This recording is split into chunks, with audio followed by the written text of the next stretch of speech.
ሰላም በዛሬው ገለጻችን ላይ ብዙ ጊዜ በግንኙነቶቻችን ውስጥ በስውር ስለሚከናወነው የማታለል እና የተጽዕኖ አሳዳሪነት ጉዳይ ላይ እናተኩራለን።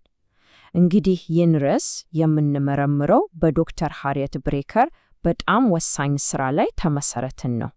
እስኪ ወደ ጉዳዩ ጠለቅ ብለን እንግባ። እስኪ አንድ ነገር እናስብ። በማንኛውም አይነት ግንኙነት ውስጥ ግራ የመጋባት፣ የመበሳጨት ወይም የሆነ ሰው እየተቆጣጠረን እንደሆነ አይነት ስሜት ተሰምቶን ያውቃል? እነዚህ ስሜቶች ብዙ ጊዜ ሳናውቀው አደገኛ ወደሆነ አዙሪት ውስጥ እየገባን መሆኑን የሚያሳዩ የመጀመሪያ የማስጠንቀቂያ ምልክቶች ሊሆኑ ይችላሉ።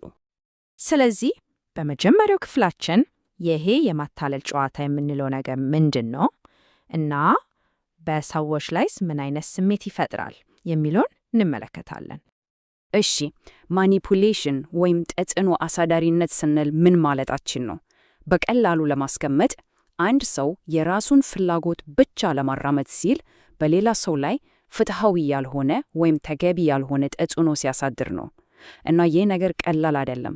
ብዙውንም ጊዜ ተጽዕኖ የሚደረግበት ሰው መጨረሻ ላይ ጥገኛና እንዴት ነው አቅመ ቢስ ሆኖ እንዲሰማው ያደርጋል።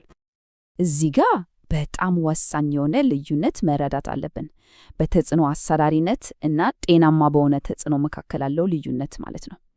ተጽዕኖ አሳዳሪነት ያው ለግል ጥቅም ሲባል የሚደረግ ፍትሐዊ ያልሆነ እና በጣም ስውር የሆነ ቁጥጥር ነው።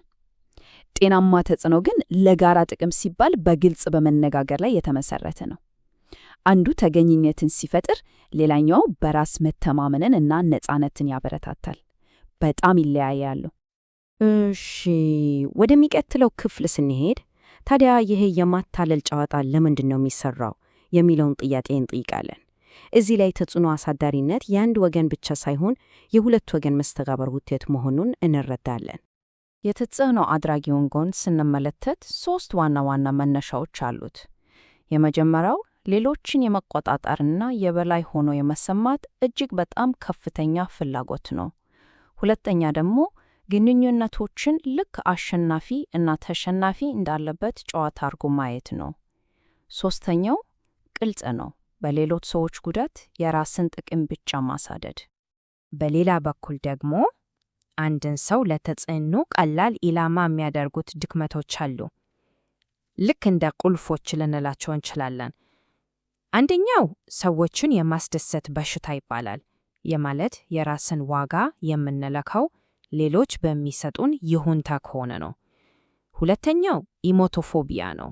ይሄ ደግሞ እንደ ንዴትና ግጭት ያሉ አሉታዊ ስሜቶችን ከልክ በላይ መፍራት ነው። ሶስተኛው አይ ለማለት መቸገርና የግል ወሰንን ማስከበር አለመቻላችን ነው። እና ወሳኙነት ቢሆኑ እነዚህ ሁለት ነገሮች የተጽዕኖ አድራጊውን መነሳሻ እና የኢላማው ድክመት ሲገናኙ በጣም መርዛማ የሆነ አዙሪት ይፈጥራሉ። በዚህ አዙሪት ውስጥ መታዘዝ የራስን ክብር እየሸረሸረ፣ ተጽዕኖ አድራጊውን ደግሞ የበለጠ እያበረታታው ይሄዳል። እሺ፣ አሁን ደግሞ ወደ መፍትሄው እንምጣ። የጨዋታውን ሕግ በመቀየር እንዴት ጠንካራ ኢላማ መሆን ይቻላል የሚለውን እንመለከታለን። እዚህ ላይ መረዳት ያለብን ዋናው ግብ ተጽዕኖ አድራጊውን በሱ ጨዋታ ለማሸነፍ ሞከር አይደለም፣ በጭራሽ። ይልቁንም የነሱ ስልት እንዳይሰራ የራስን ባህሪ መቀየር ነው። ኃይሉ ያለው በራሳችን ድርጊት ላይ ነው። ተጽዕኖን ለመቋቋም የሚረዱ 3 ቁልፍ ስልቶች አሉ። አንደኛ፣ ጊዜ መግዛት። በጠየቁት ነገር እና በምንሰጠው ምላሽ መካከል ትንሽ ቆም ብሎ ማሰብ ቁጥጥሩን መልሶ በእጃችን ያስገባል። ሁለተኛ፣ ስልቱን መሰየም። ተጽዕኖ አድራጊው ምን እያደረገ እንደሆነ በግልጽና በእርጋታ መናገር የተደበቀ ስልታቸውን ያጋልጣል። እና ሶስተኛ፣ የራስን መስፈርት ማዘጋጀት። የግል ወሰናችንን ወስደን በግልጽ እናሳውቃለን። ውሳኔዎቻችንም በነሱ ግፊት ሳይሆን በራሳችን ፍላጎት ላይ ይመሰረታል። እናውቃለን እነዚህን ስልቶች በብቃት ስንጠቀም በግንኙነት ውስጥ የነበረው የኃይል ሚዛን እንደገና ይስተካከላል። ይህ የግል ነፃነትና ቁጥጥርን መልሶ የማግኘት መንገድ ነው ማለት ነው። በመጨረሻም በ12ኛው ክፍለ ዘመን በነበረው ሂሌል በተባለ ፈላስፋ በተነገረው በዚህ ኃይለኛና በጣም አነቃቂ ጥቅስ እንቋጫለን። እኔ ለራሴ ካልሆንኩን ማን ይሆንልኛል? እኔ ለራሴ ብቻ ከሆንኩ ደግሞ እኔ ምንድን ነኝ? አሁን ካልሆነስ መቼ? ይህ ጥያቄ ሁላችንም በጥልቀት ልናስበት የሚገባ ነው።